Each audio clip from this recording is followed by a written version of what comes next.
Shalom dan selamat malam kepada semua para wanita SID Seremban. Bersyukur kita kepada Tuhan kerana kasih dan anugerahnya kita dapat beribadah walaupun secara online. Ini tidak akan mematahkan semangat kita untuk terus memuji dan memuliakan nama Tuhan. Amin. Amin. Sebelumnya kita memulakan ibadah kita pada malam hari ini, mari kita berdoa. Mari kita berdoa.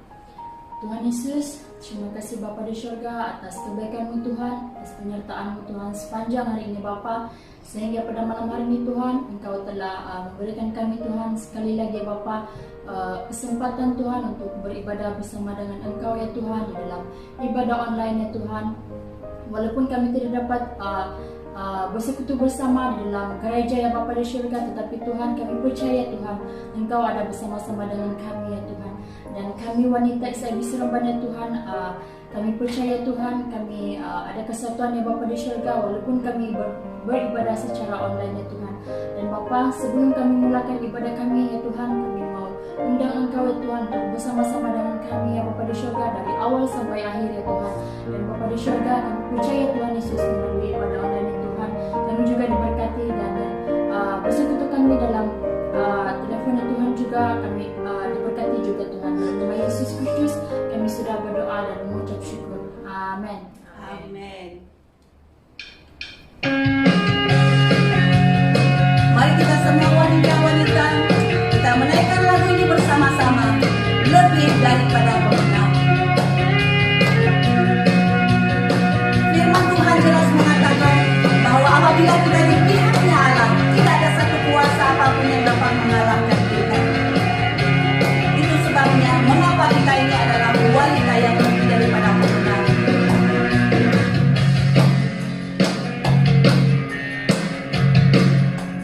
Mari sama-sama. Lebih dari pemenang dalam segala perkara, iblis tak dikalahkan oleh kuasa darahnya. Jika Allah di pihak kita, siapa dapat melawan? Kita lebih dari pemenang, lebih daripada pemenang, lebih dari pemenang dalam segala perkara. Iblis tak dikalahkan oleh kuasa darahnya. Jika Allah di pihak kita, siapa dapat melawan? Kita lebih dari pemenang. Ayo semua katakan haleluya. Kibarkanlah panjinya, Yesus Raja segala raja. Haleluya. Bangkitlah gerejanya, kita lebih dari pemenang.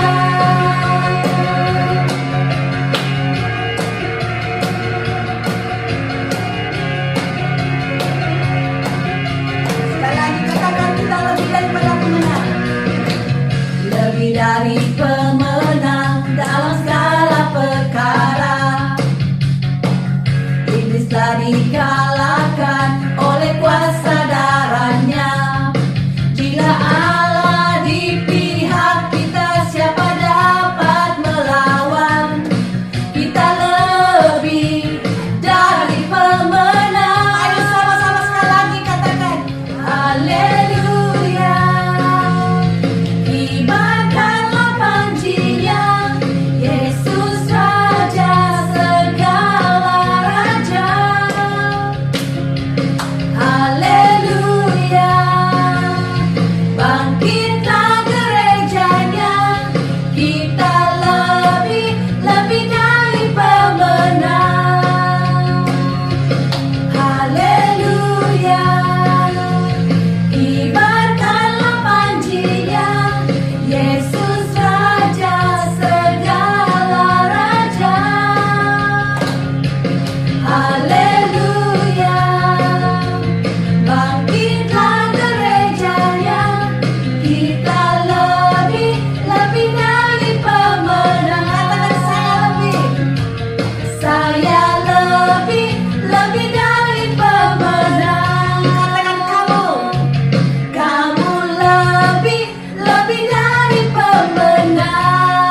bagimu segala pujian dan kemuliaan. Sama-sama katakan,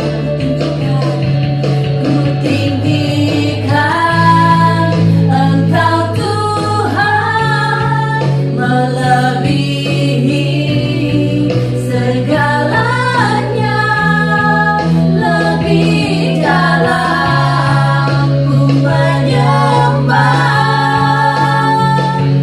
dalam roh dan kebenaran selamanya. Haleluya Yesus. Oh terima kasih Tuhan. Hanya Engkau Tuhan. Hanya Engkau yang kami mau sembah. Hanya Engkau kami muliakan. Terima kasih Tuhan. Kami tahu Tuhan, semakin dalam kami menyembah Engkau, semakin dalam kami mengalami Engkau dalam kehidupan kami, semakin dalam kami mengasihi Engkau, semakin kami melihat kasih Kristus dinyatakan di seluruh kehidupan kami. Haleluya Yesus. Tinggikan Engkau Tuhan, melebihi segalanya, lebih dalam ku menyembah dalam roh dan katakan sekali lagi, ku tinggikan Engkau Tuhan, melebihi segalanya, lebih dalam ku menyembah dalam roh dan kebenaran selamanya.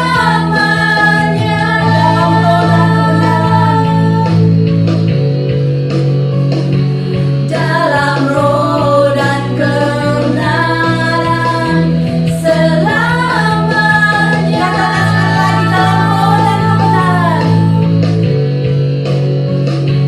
Dalam roh dan kebenaran selamanya.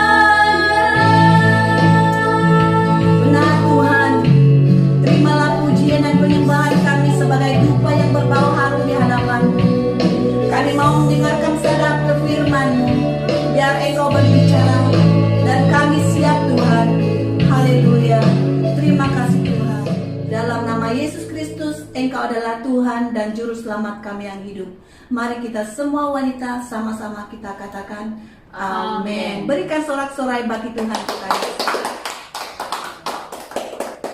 Shalom dan selamat kembali untuk kita semua wanita-wanita anggun yang ada di luar sana. Dan kita sangat bersyukur karena kita masih berada dalam kesempatan seperti ini untuk kita mendengar, diberkati melalui firman Tuhan dimanapun kita sedang berada. Nah, pada pertemuan-pertemuan yang lepas kita sudah belajar berkenaan dengan 2 poin, berkenaan dengan hal-hal penting yang telah hilang dalam kehidupan wanita Kristen. Nah, poin yang pertama yang telah kita belajar itu berkenaan dengan fighting spirit. Seseorang yang telah hilang fighting spiritnya tidak akan mampu bertahan berhadapan dengan situasi dan permasalahan yang ada di depan. Itu sebabnya kita sebagai wanita, ayo kita pegang dan ayo kita pegang bersama fighting spirit kita supaya jangan lenyap. Karena apabila kita memiliki fighting spirit, semangat untuk tetap berjuang, kita mampu untuk berhadapan dengan situasi di depan. Bukan hanya sekadar mampu, tetapi kita akan mengalami kemenangan demi kemenangan di dalam setiap perjuangan iman kita. Dan yang kedua, berkenaan dengan kehilangan kepekaan. Nah, kalau kita sebagai wanita, sebagai ibu di dalam keluarga hilang kepekaan kita untuk mendengar suara Tuhan, maka kita juga hilang kepekaan untuk mengerti, mengetahui apa yang dimaukan oleh anak-anak, oleh dan juga suami kita. Tetapi apabila kita memiliki kepekaan yang tinggi dengan mendengar suara Tuhan, maka kita akan dilimpahi dengan hikmat. Karena apa? Kita perlukan hikmat ini untuk mengerti setiap apa yang kita jalani, setiap apa yang kita putuskan. Nah, apabila kita memiliki hikmat, bukan hanya kita menjadi bejana yang berkarya bagi Tuhan, bagi pelayanan, bagi kemuliaan Tuhan, tetapi juga kita akan menjadi bejana yang berkarya di dalam keluarga kita. Kita melakukan segala tanggung jawab kita di dalam keluarga dengan penuh sukacita dan akhirnya akan memberkati keluarga kita sendiri. Dan hari ini kita juga belajar berkenaan dengan tema yang sama, hal-hal penting yang telah hilang dalam kehidupan wanita Kristen.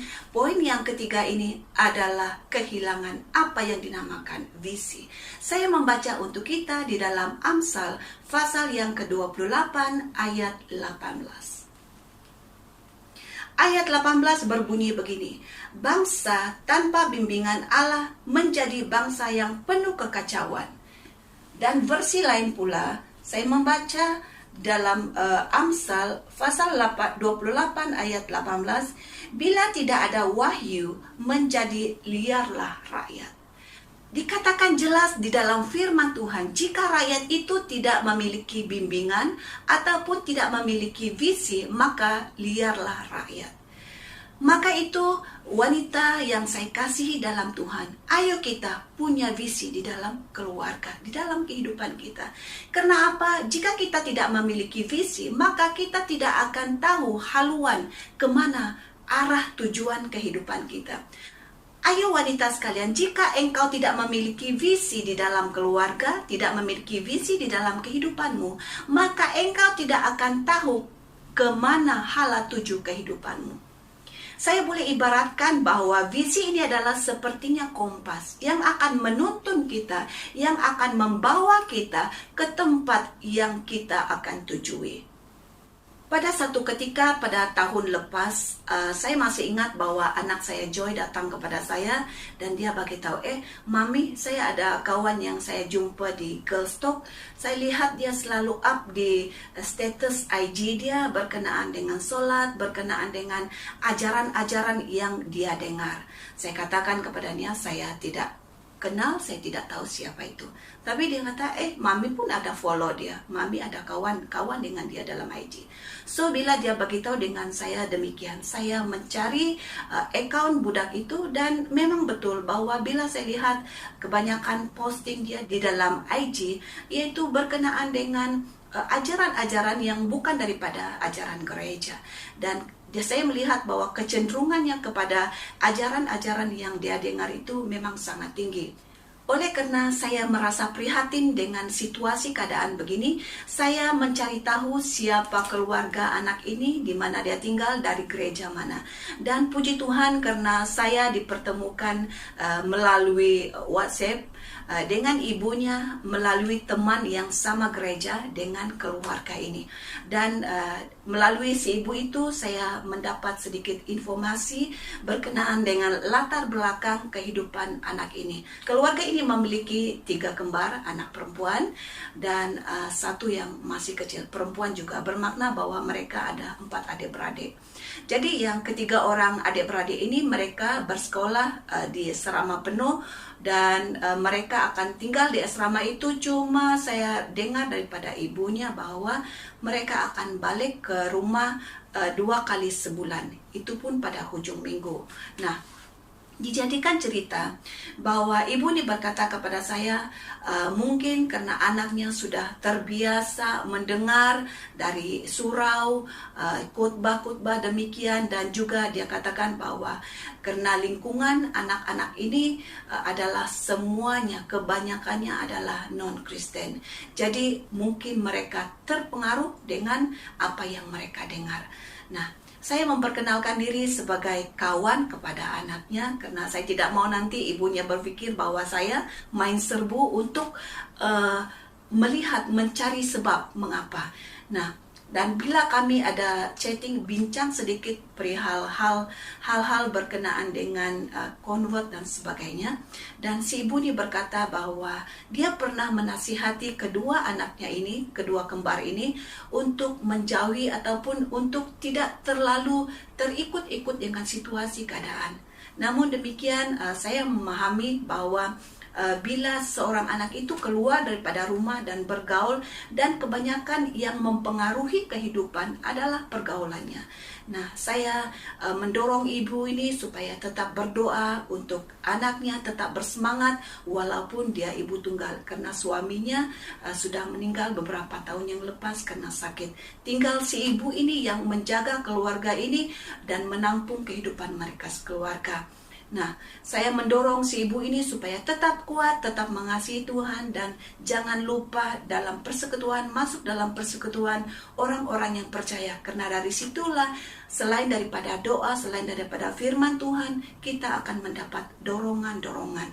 Nah, itu pada tahun yang lepas. Dan si ibu juga berkata dengan saya bahwa pada penghujung 2019, mereka sekeluarga akan balik ke Sabah. Tidak akan kembali ke KL, maksud dia di situ. Dan saya terfikir bahwa karena mendiang suaminya adalah orang Sabah, sementara si ibu ini adalah orang Sarawak, saya terfikir bahwa dia akan balik ke Sabah untuk tinggal dengan mak mentua, keluarga mentuanya. Nah, stop sampai di situ. Dan pada waktu PKP ini pula lain cerita dia, di mana tiba-tiba anak saya sekali lagi datang kepada saya dan dia berkata bahwa Mami, kawan saya itu sepertinya dia sudah convert, karena dia berada di satu pejabat, di belakangnya ada satu pejabat, belakang kan satu pejabat yang dot-dot di situ, dan kita sendiri sudah memahami. Dalam kesempatan itu saya terus mencari nomor si ibu sekali lagi, dan saya dapat nomornya, dan saya lihat status di gambar profile di WhatsApp tuh ada gambar wanita yang bertudung, tapi bukan dia, cuma gambar orang, tapi sedang bertudung. Saya buang jauh-jauh, saya punya pikiran, dan saya message dia. Saya sekali lagi memberi dorongan. Saya tidak bertanya berkenaan dengan situasi keadaan yang mereka lalui, apakah begini-begini, tidak. Saya cuma memberi dorongan, dan saya juga menulis satu doa untuk dia, supaya dia kembali mengingat Tuhan, dan jangan sekali-kali meninggalkan iman kepercayaannya dengan mengikuti agama-agama yang lain. Dan kita tahu bahwa hanya di dalam Kristus kita akan memperoleh keselamatan, dan hanya Kristus Yesus adalah jalan satu-satunya ke surga. Nah, itu sebabnya saya memberi dorongan yang sedemikian rupa untuk si ibunya. Dan sampai saat ini dia belum reply. Tapi itu tidak apa. Yang penting saya sudah memberi kata-kata dorongan dan peringatan supaya dia kembali mengingati Tuhan Yesus di dalam kehidupannya. Saya tahu bahwa melalui kehidupan seperti dia, ibu tunggal dan menjaga anak-anaknya yang masih remaja, memang sangat sukar. Dan melalui temannya juga, temannya memberitahu kepada saya bahwa sebenarnya tujuan mereka sebenarnya balik ke Sabah itu adalah karena si ibu ini akan bernikah dengan kekasihnya yang beragama sebelah. Jadi bila mendengar itu kasihan dan sedih juga, karena sebenarnya keluarga ini, ibu ini dan anak-anaknya memiliki potensi di dalam kehidupan mereka. Dan dalam gambar FB pun saya lihat sebelum ini mereka sangat aktif di dalam gereja. Mereka juga bergereja di dalam SIB. SIB mana? Itu biarlah rahasia. Nah, kenapa saya menceritakan hal ini kepada kita semua sebagai ibu, sebagai wanita, adalah jika kita tidak memiliki visi di dalam kehidupan kita, tidak memiliki visi di dalam kehidupan kekristenan kita, maka kita pasti akan mau berhenti mengikuti Tuhan dan meninggalkan Tuhan sewaktu kita berhadapan dengan situasi, keadaan yang tidak mampu kita lalui di hadapan. Tetapi karena visi yang kita pegang itulah yang akan membawa kita, menuntun kita, menguatkan kita untuk tetap melangkah selangkah demi selangkah, walaupun di kiri dan di kanan kita banyak masalah.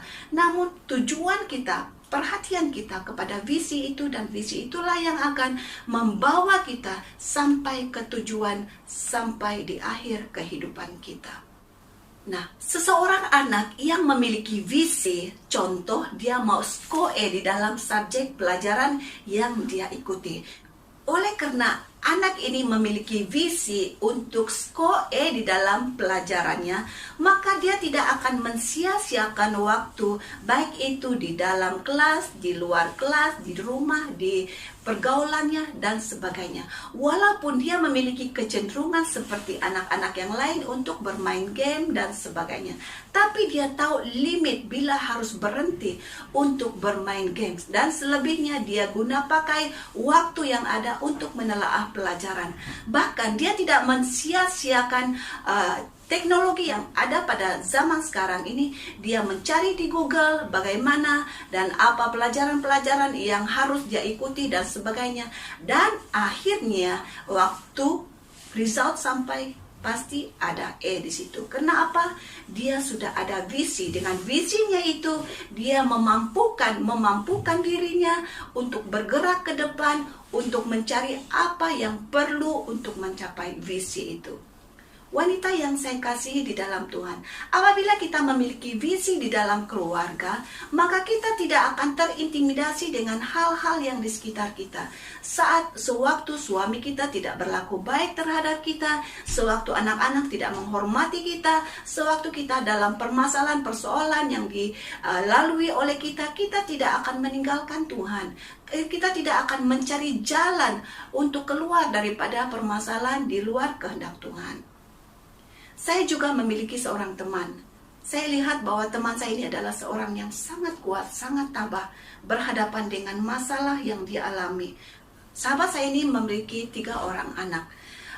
Di dalam kehidupan keluarganya, kalau dikatakan pada sekarang ini memang tidak beruntunglah, tapi walaupun demikian, dia tetap tabah mengharungi apa yang dia lalui. Nah, satu ketika pada satu tengah malam, dia telepon dengan kami 2 dan berkata bahwa dia ada luka-luka dan dia menceritakan kisahnya dengan sedih, dengan menangis. Dia katakan bahwa pada hari itu dia memukul anaknya yang bungsu karena dia tidak mau membuat kerja rumah. Pukulannya pukulan kasih lah sebagai ibu, dia tidak pukul dengan kuat, cuma pukul sedikit saja. Tetapi apabila ayah mereka balik, si anak ini merayu dengan menangis seolah-olah dia dipukul dengan sangat kuat oleh si ibu. Apalagi si bapak dengan geram, dengan marah, dia ambil pisau, dan kebetulan pada masa itu si ibu ini berada dalam bilik dan dia buka pintu almari, dan dia katakan bahwa kalau bukan pintu almari yang dia sedang buka, sudah pasti tengkuknya ataupun di sini yang akan kena dengan pisau yang dicucuk oleh suaminya. Nah, dengan situasi keadaan begitu, dia terus melarikan diri ke dalam bilik mandi. Dia kunci bilik mandi itu, dia diam dengan menangis. Nah, si suami bukan hanya setakat mengajar istrinya dengan pisau sampai di bilik tidur, tapi juga dia sampai di bilik mandi, dia cucuk pintu bilik mandi itu, karena pintu bilik mandi itu dia bukan kayu. Saya tidak tahu bagaimana mau sebut. Ya, harap kita paham dengan itu.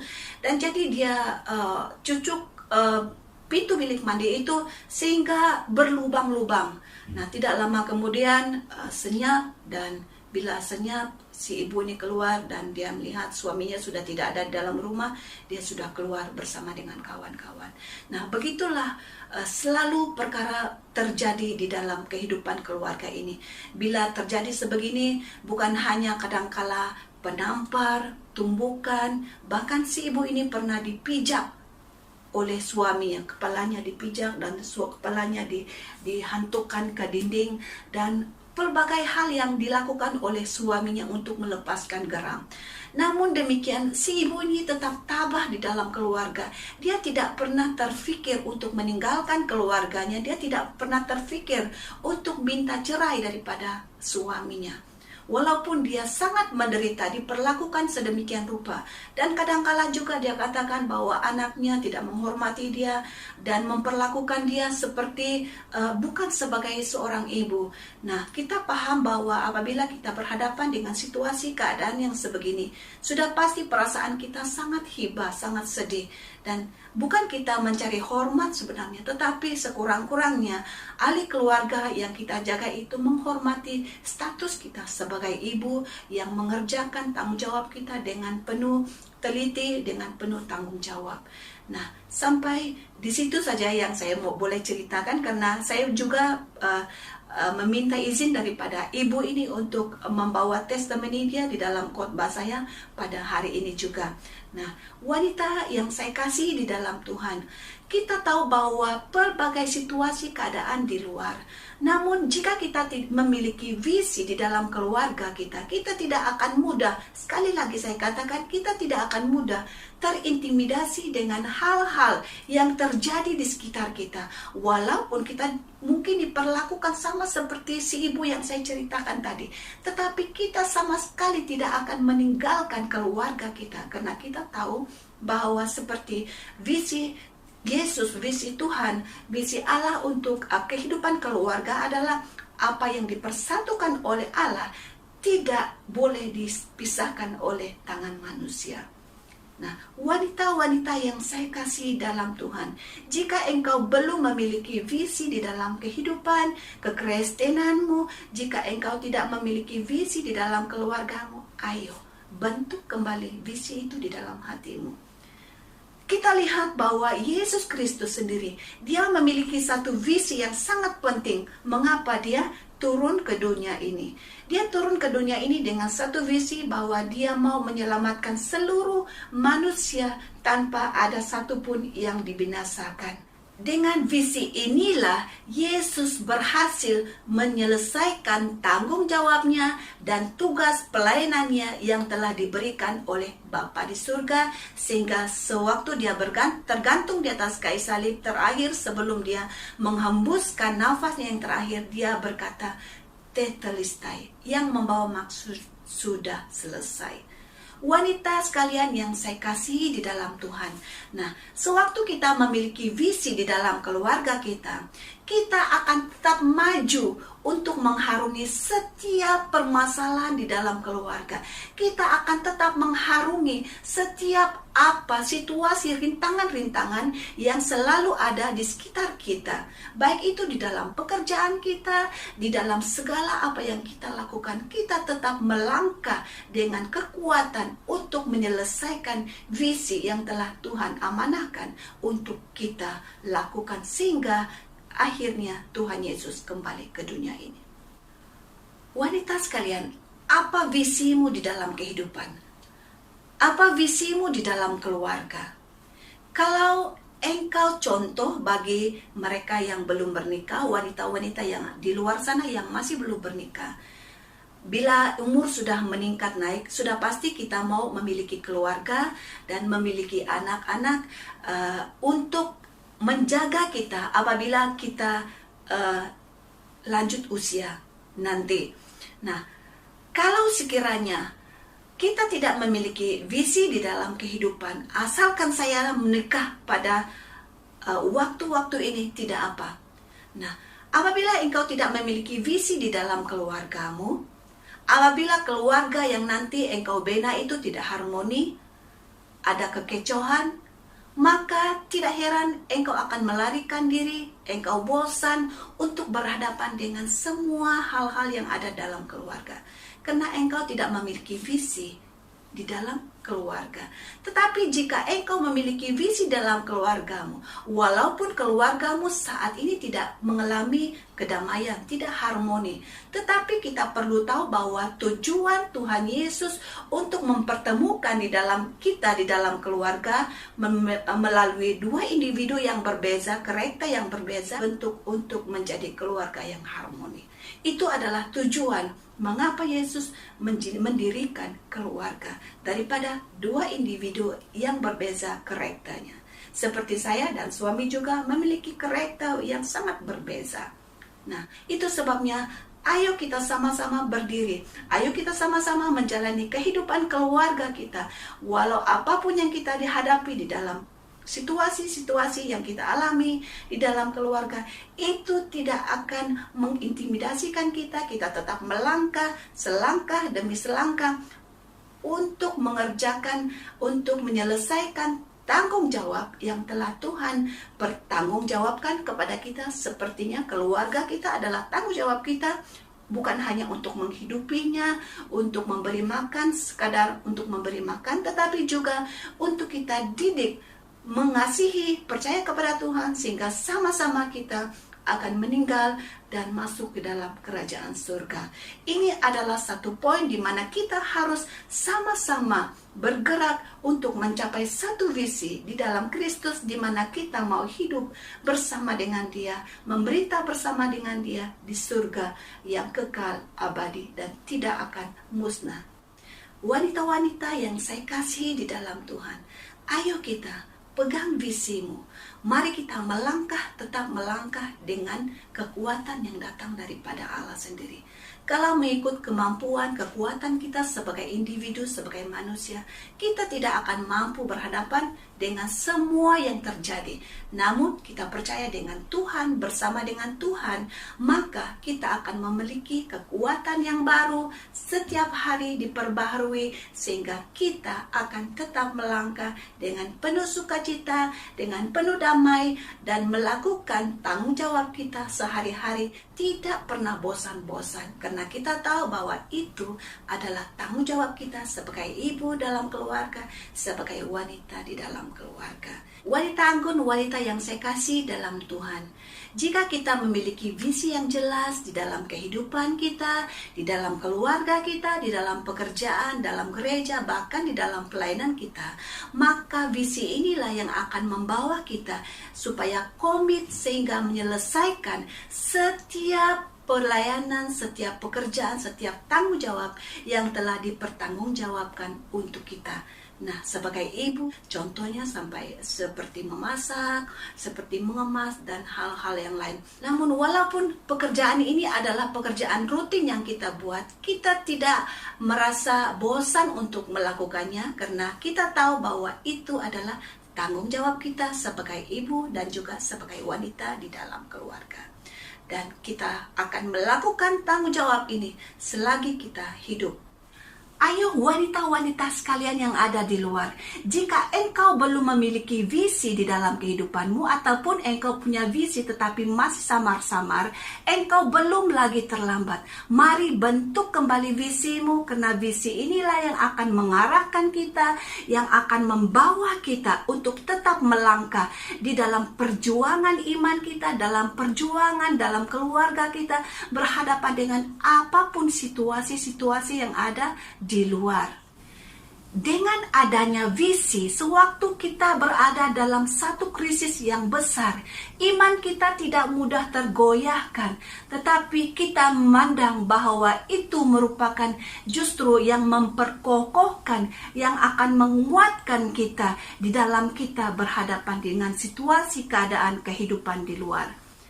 Wanita yang di luar sana, engkau adalah wanita yang kuat. Kita adalah wanita Kristus. Bukan hanya kita punya kekuatan yang orang lihat dari luar, tetapi juga kita memiliki kekuatan dari dalam. Kita mampu bertahan dalam setiap badai-badai yang kita lalui. Mari kita wanita, kita berdoa bersama-sama. Saya pimpin kita di dalam doa. Bapa yang kami kasihi dan kami muliakan dalam Tuhan kami Yesus Kristus, sekali lagi kami bersyukur karena kami diberi kesempatan untuk seperti ini mendengar, belajar bersama-sama dengan firman-Mu. Hari ini kami telah belajar berkenaan dengan satu poin di mana kami harus memiliki visi di dalam kehidupan kami, bukan hanya dalam kehidupan pribadi kami, dalam keluarga, bahkan dalam pekerjaan yang kami lakukan. Dan kami berdoa biar melalui visi ini dan akan menguatkan kami untuk tetap melangkah di dalam jalan-Mu. Dan kami karena kami mengasihi Engkau dan kami percaya bahwa hanya Engkaulah yang akan memampukan kami untuk tetap melangkah di dalam jalan-Mu. Terima kasih Tuhan Yesus, Engkau baik dalam kehidupan kami. Dalam nama Yesus Kristus yang adalah Tuhan yang berkuasa dan mengasihi kami. Mari semua wanita-wanita kita sama-sama katakan amin. Sampai kita bertemu lagi di lain kesempatan. Shalom. Bukan berdiri di tengah badai dengan kekuatan yang Kau berikan. Sampai kapanpun ku kan bertahan, karena Yesus selalu menopang. Ku kan bertahan dalam tekanan dengan kekuatan yang Kau berikan. Sampai kapanpun tak tergoyahkan, karena Yesus selalu menopang hidupku. Wanita sekalian, jika engkau belum memiliki visi ataupun visimu masih samar-samar, jangan merasa bahwa engkau masih ada di belakang. Engkau masih ada kesempatan untuk membentuk kembali visimu di dalam keluarga, untuk membentuk visi di dalam kepribadianmu, di dalam pelayananmu. Karena dengan visi inilah akan membawa kita, mengarahkan kehidupan kita untuk sampai di goal, sampai di sasaran yang telah kita sasarkan. Dan dengan visi ini jugalah yang akan membantu kita, membawa kita untuk berkomitmen mengerjakan pekerjaan, pelayanan, dan tanggung jawab kita sebagai ibu, sebagai pekerja, sebagai istri, dan sebagainya. Dan walaupun mungkin ada pelbagai hal yang ada di kiri dan kanan, jangan pernah terintimidasi. Ayo sama-sama melangkah, capai visimu, dan saya pasti bahwa engkau adalah wanita yang